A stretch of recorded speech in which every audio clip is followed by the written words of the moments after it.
welcome to your show, Sunny Mornings in Boston. I'm your host, Melissa, and it's Saturday, March 2nd. Welcome to your bonus episode. Coming up on today's show, we'll get right into the weather report, and then we'll jump into the recap of all the best news from the week in sports, tech, business, cryptocurrency, science, and entertainment. Checking out the weather in the Boston area. This morning, it's mostly cloudy and feels like 29 degrees with 7-mile-per-hour wind. The sunset will take place at 5:35 p.m. and it will rise again tomorrow at 6:15 a.m. It looks like we're in for showers mainly after 2, with a high near 51 and wind for 6 to 9 mile per hour. Chance of precipitation is 80%, with new rain amounts between 1/10 and 1/4 of an inch. Tonight, mostly cloudy with a low around 44. For all you beach runners out there, the first low tide Saturday will be just after 10 a.m. with a high tide at 4 p.m. The nearshore buoy at Cape Cod Bay reads 39 degrees for the water temperature. Looking ahead in the weather, we'll see a chance of early morning showers on Sunday, then cloudy skies with a high near 52. North wind will be 7 to 10 mile per hour. Sunday night, expect mostly cloudy conditions with a low around 44. Monday brings a slight chance of afternoon showers with clouds and a high near 49. Monday night, showers may occur after 11 p.m. Tuesday, another chance of showers under cloudy skies, with a high near 53 and a low of 45. Wednesday, showers possible after 11 a.m. and mostly cloudy with a high near 58. Now here's the top local news from the week.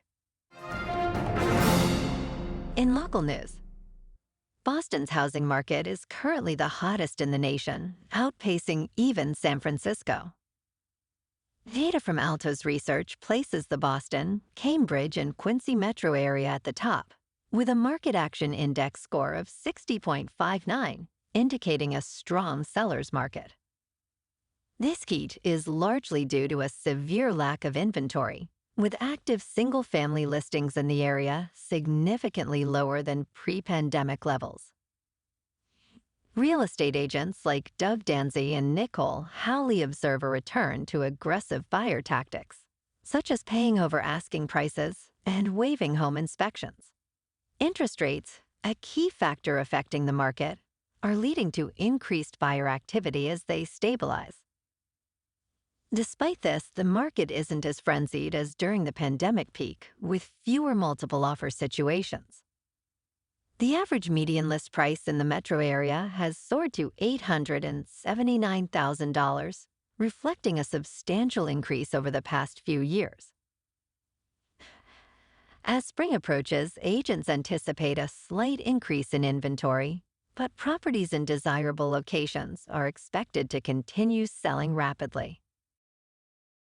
Sparkle, a 10-week-old Chihuahua, was recently rescued and adopted after being found near a busy highway in Boston. A Good Samaritan from Pine Street Inn discovered the 3-pound black puppy wandering close to Interstate 93 in Dorchester and intervened to prevent potential harm. The Animal Rescue League of Boston then took Sparkle in, confirming her good health. After being spayed, she was made available for adoption and quickly found a forever home. The Animal Rescue League commended the Pine Street Inn resident and staff for their crucial role in saving and securing a new home for Sparkle. You can explore the rich biodiversity of Cape Cod, Massachusetts, a treasure trove for winter birdwatching enthusiasts. Despite its modest size, this region boasts a variety of habitats, from the Mid-Cape's restored wetlands at Mass Audubon Long Pasture Wildlife Sanctuary to the dense forests of Dennis's Indian Lands Conservation Area, home to classic New England birds. The Lower Cape's barrier islands, including the Monomoy National Wildlife Refuge, offer a haven for migratory shorebirds. Meanwhile, the Outer Cape features habitats like the Wellfleet Bay Wildlife Sanctuary, supporting hundreds of bird species. Each area presents unique birdwatching opportunities, making Cape Cod a must-visit for those looking to expand their horizons in the winter months.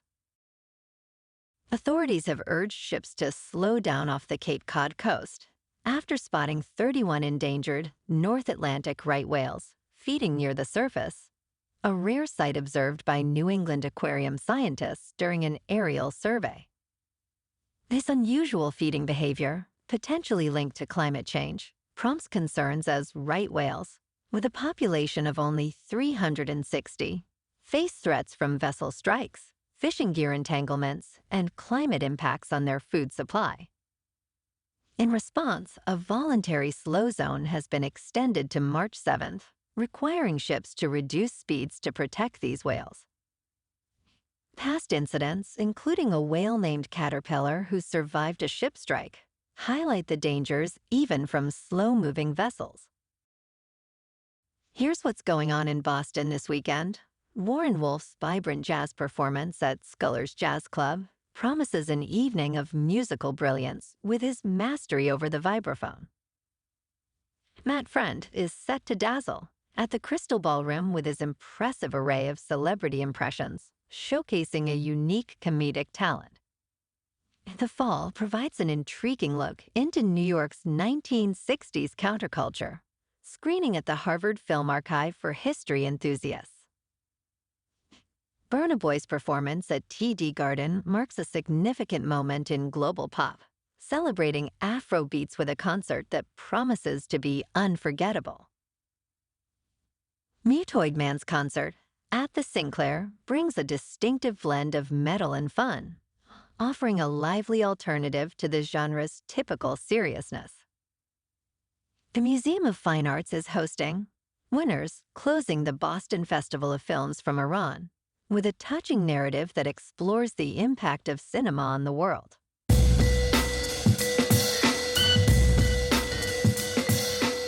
Now on to sports. Cody Bellinger, once a star with the Dodgers, has reportedly signed a 3-year, $80 million deal with the Chicago Cubs. This comes a year after the Dodgers decided against offering him arbitration. Bellinger's journey saw highs and lows. He was the 2019 National League MVP and 2017 Rookie of the Year, but his performance dipped significantly in subsequent seasons due to injuries. Despite these challenges, he had a remarkable resurgence with the Cubs in 2023, leading to this lucrative contract. The deal includes opt-out clauses after the first 2 years, offering flexibility. Bellinger's agent, Scott Boras, attributes his earlier struggles to injuries, but is optimistic about his client's future. This contract represents a significant turn in Bellinger's career, highlighting his potential as a valuable player in Major League Baseball. At the NFL Scouting Combine in Indianapolis, teams are closely analyzing the draft prospects. Key quarterbacks like USC's Caleb Williams and North Carolina's Drake May are in the spotlight. Wide receivers, including Ohio State's Marvin Harrison Jr., are also drawing attention, though it's been rumored he won't actually work out. New head coaches and GMs, such as the Chargers' Jim Harbaugh, face scrutiny, and the future of quarterbacks like Kirk Cousins is a hot topic. Each team has unique priorities, with some focusing on upgrading specific positions like wide receiver or quarterback, while others negotiate contracts or strategize for the draft. This event is crucial for shaping team rosters and strategies for the upcoming season. But we are hearing rumblings that a lot of the so-called stars won't be showcasing their talent. The Chicago Bears, holding the #1 overall pick in the NFL draft for the second consecutive year, face a pivotal decision regarding quarterback Justin Fields' future with the team. General Manager Rand Poles hinted at a potential trade of Fields if the team opts for a quarterback with their top pick, emphasizing the desire to treat Fields fairly in the process. With USC's Caleb Williams being a highly anticipated prospect, the Bears' strategy remains under wraps. Amidst speculation of trading the #1 pick again, polls assures that any decision will prioritize the Bears' best interest without succumbing to external pressures. Fields, after a season of mixed performances and recent controversies over his social media actions, seeks clarity on his position, which polls acknowledges promising ongoing communication with Fields' representatives. In a comprehensive NFL survey, the Miami Dolphins and Minnesota Vikings emerged as top NFL teams, praised by players across various categories. Conversely, the Kansas City Chiefs and Washington Commanders ranked at the bottom. With over 1,700 players participating, the survey evaluated teams on aspects from facilities to staff.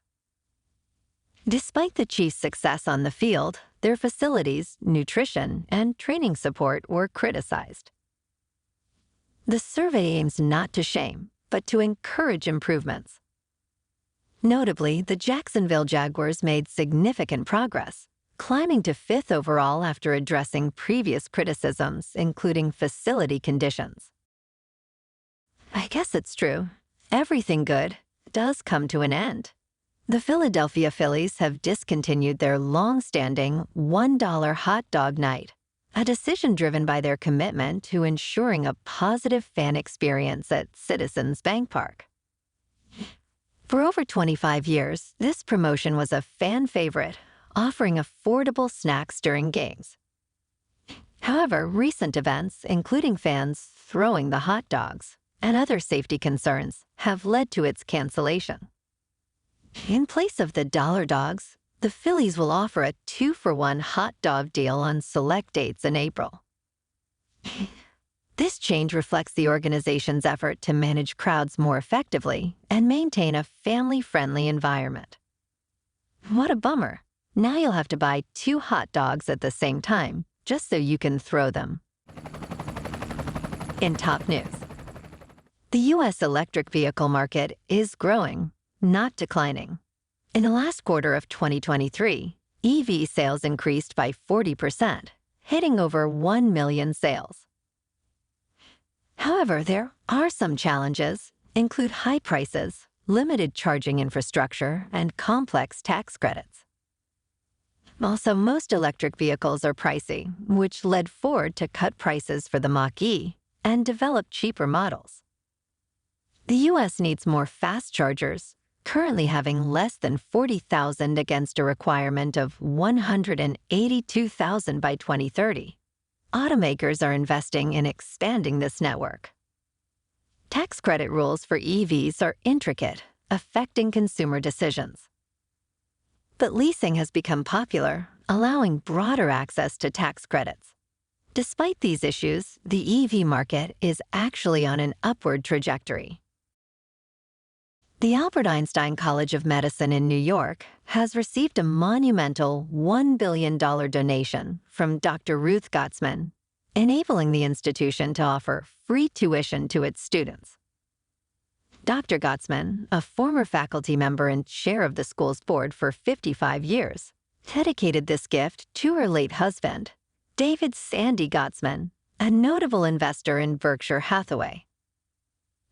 This donation, the largest ever to a medical school in the U.S., is part of the Gottsmans' long-standing commitment to healthcare philanthropy. Dr. Ruth Gottsman's impactful career at the college includes founding the Adult Literacy Program and the Emily Fisher Landau Center for the Treatment of Learning Disabilities. This transformative gift aims to attract diverse, talented students, relieving them of the burden of educational debt, which averages over $200,000 for medical graduates. Starting this August, all students at the college will benefit from this free tuition.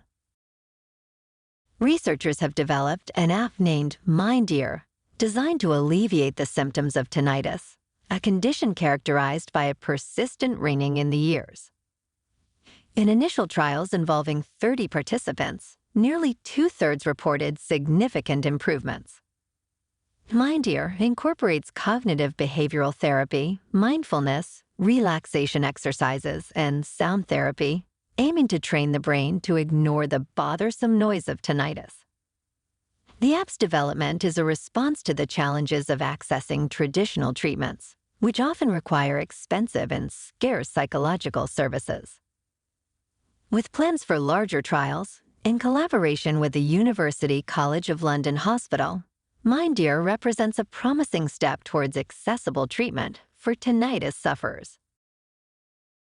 The recent shakeup at Disney, with Sean Bailey stepping down and David Greenbaum stepping up, reflects broader strategic shifts amid financial pressures and a creative stalemate. Bailey's departure, after a successful tenure with blockbuster live-action remakes, points to changing audience tastes and the challenges of refreshing Disney's cinematic offerings.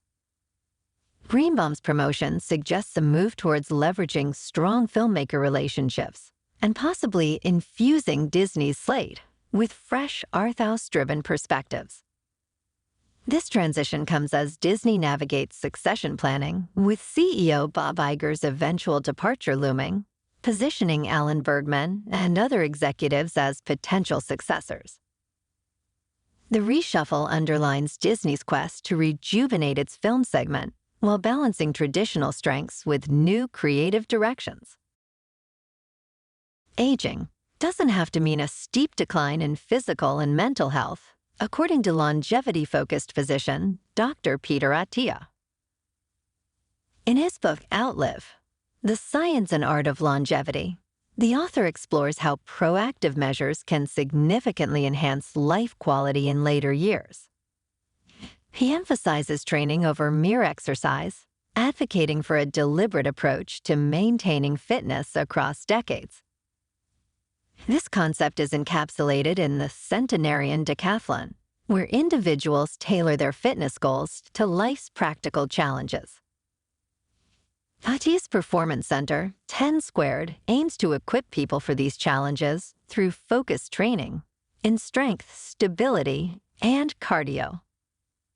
However, Attia also highlights the importance of emotional health, underscoring that happiness and relationships are crucial at any age. His work suggests that both physical and emotional well-being can flourish with age, provided there's consistent effort towards them.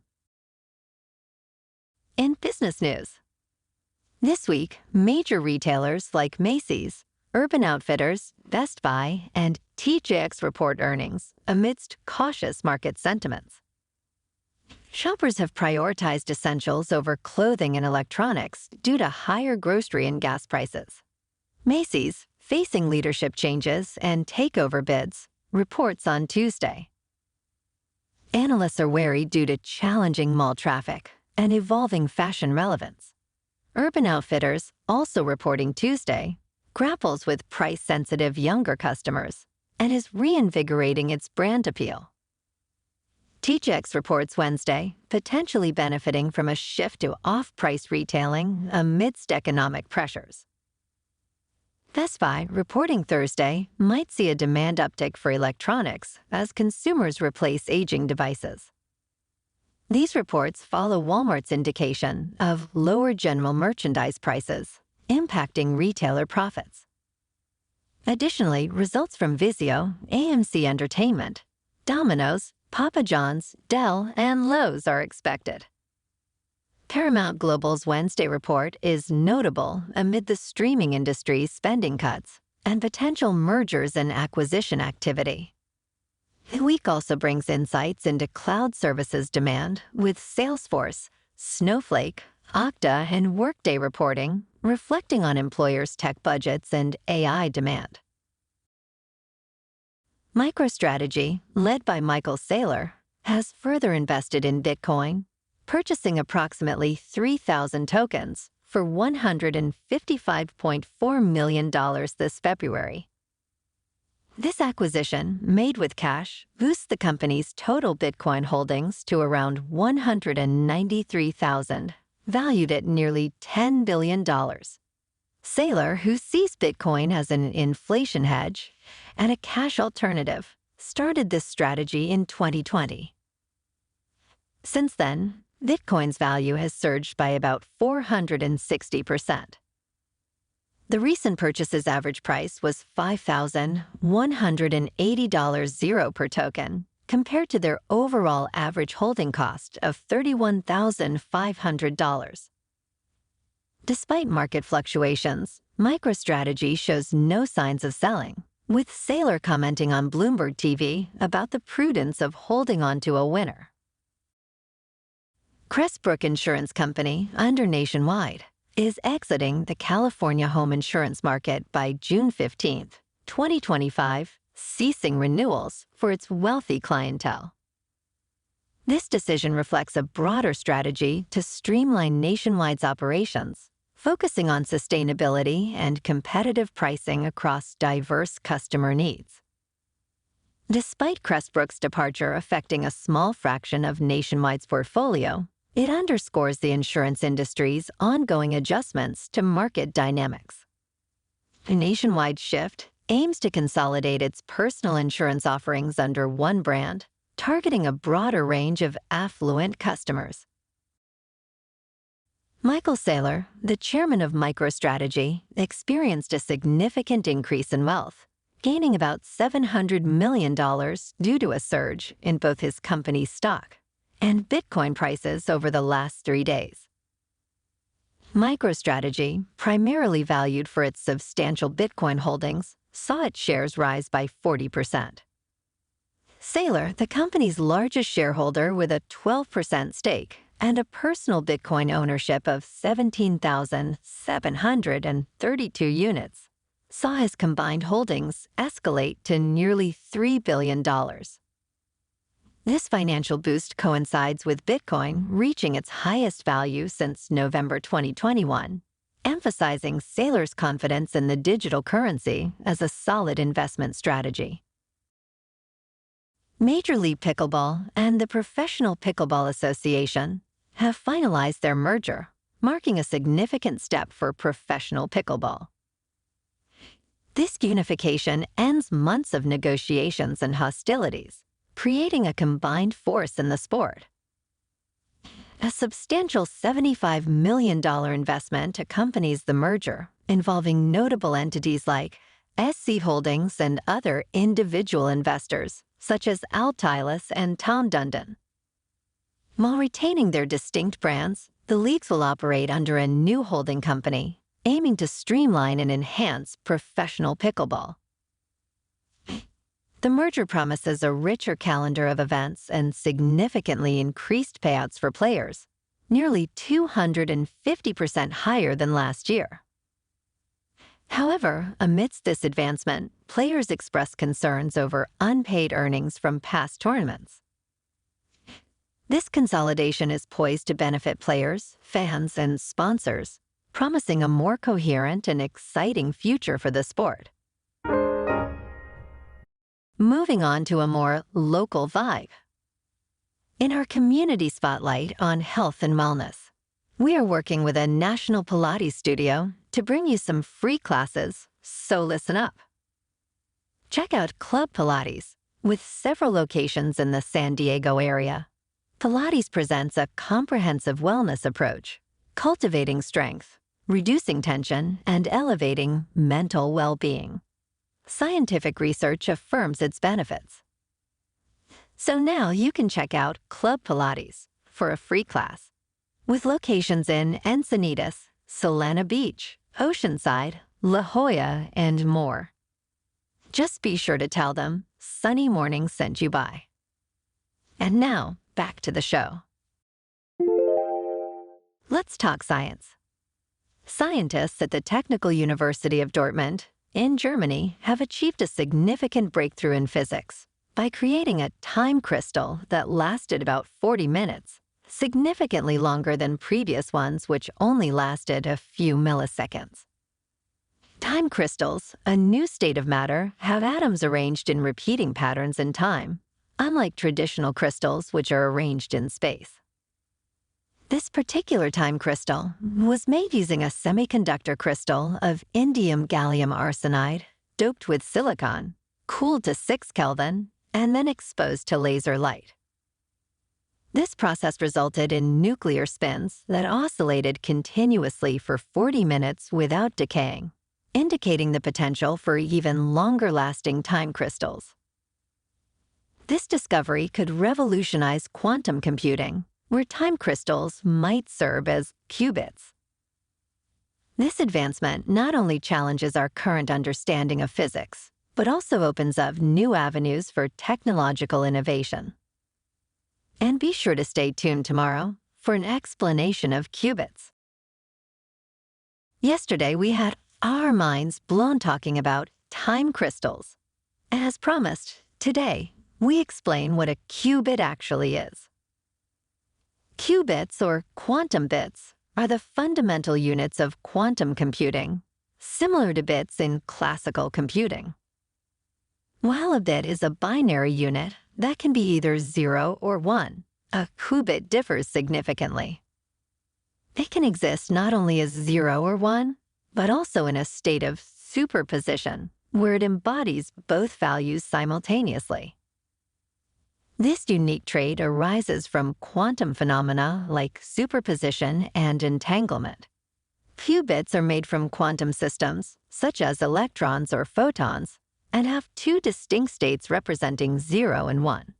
They're versatile, being able to undergo incompatible measurements and entangle with other qubits. This ability enables quantum computers to perform complex computations far beyond the scope of classical computers. Qubits come in various forms, including spin, trapped atoms and ions, photons, and superconducting circuits, each with unique properties suited for different quantum technologies. In a twist that rekindles interest in the unresolved saga of D.B. Cooper, Rick McCoy III has stepped forward with a claim that could potentially solve the decades-old mystery. According to Rick, his father, Richard Floyd McCoy, Jr., a Vietnam veteran and skilled parachutist, was the infamous skyjacker known as D.B. Cooper. This assertion is grounded in a startling confession from Rick's mother, who purportedly admitted to aiding her husband in the audacious 1971 hijacking, where Cooper parachuted into the night with $200,000 and disappeared. Richard McCoy Jr. was no stranger to the law, having been apprehended for a similar hijacking in 1972, which quickly led to his capture. This earlier crime ended in his escape from prison and death in a police confrontation in 1974. Rick McCoy's revelation introduces a familial dimension to the D.B. Cooper case, implicating his mother as an accomplice and suggesting a deeper conspiracy. The FBI, intrigued by this new lead, has reopened the investigation into Cooper's identity. With Rick providing DNA evidence in an attempt to validate his claims, this development offers a glimmer of hope in unraveling one of aviation history's most enduring mysteries.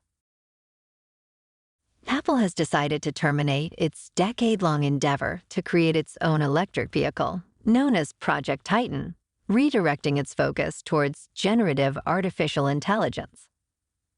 The move reflects a strategic pivot amid evolving industry challenges and competitive pressures, particularly from Tesla's advancements. While some Project Titan employees will transition to AI projects, many will not. This shift underscores Apple's recalibration of priorities towards areas like AI, believed to offer more immediate synergies with its core consumer electronics business.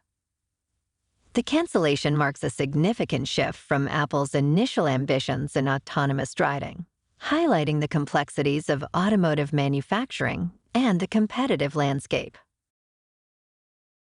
Researchers at Armit University in Australia have developed a groundbreaking 3D printed titanium they call metamaterial that could revolutionize the engineering field.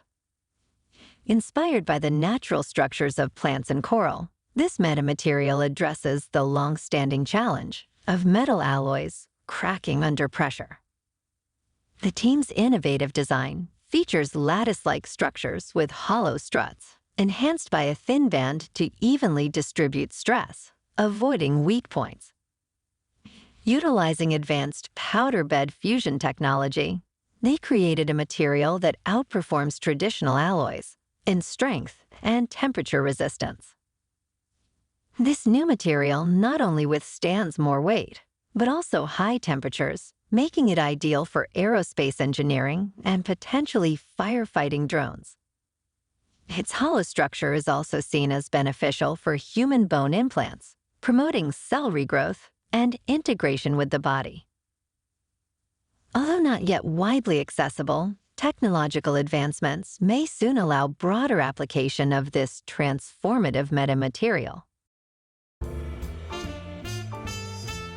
And in entertainment news, Warner Brothers Discovery CEO David Zaslav just announced a significant shift in streaming strategy, confirming that HBO Max will be bundled with a new sports streaming service launching this fall in partnership with Disney and Fox. This move aligns with Zaslav's long-standing advocacy for bundling to simplify consumer experiences and drive business growth. The bundling strategy, reflecting a pivot back to traditional cable bundle benefits, aims to streamline access to diverse content across multiple platforms. Despite some controversial decisions, Zaslav's approach has led to profitability in the Warner Brothers Discovery streaming segment, signaling potential future savings for consumers through more integrated streaming services. Kevin Costner, renowned for his roles in Westerns, is set to captivate audiences with his latest project, Horizon, an American saga. This ambitious cinematic endeavor, directed, co-written, and starring Costner, unfolds across 4 separate movies.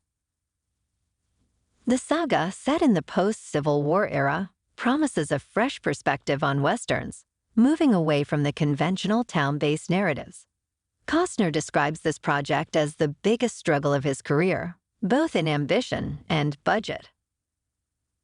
The star-studded cast includes Sienna Miller, Sam Worthington, Gina Malone, and more. The story explores the tumultuous period of the Civil War from 1861 to 1865, delving into the experiences of various families and individuals during this critical time in American history. The first chapter of this epic tale is set to release in theaters on June 28th, followed by the second chapter on August 16th. Fans of Costner and Westerns alike eagerly await this groundbreaking series, but we are all a little peeved that he bailed on the finale of Yellowstone, one of the best drama series of the last 20 years. Jake Gyllenhaal and Conor McGregor respond to director Doug Liman's boycott of the Roadhouse remake amidst the film's release controversy.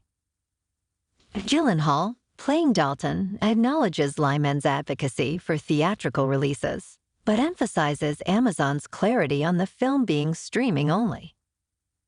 He advocates for broad viewership in changing times, appreciating Liman's passion for cinema.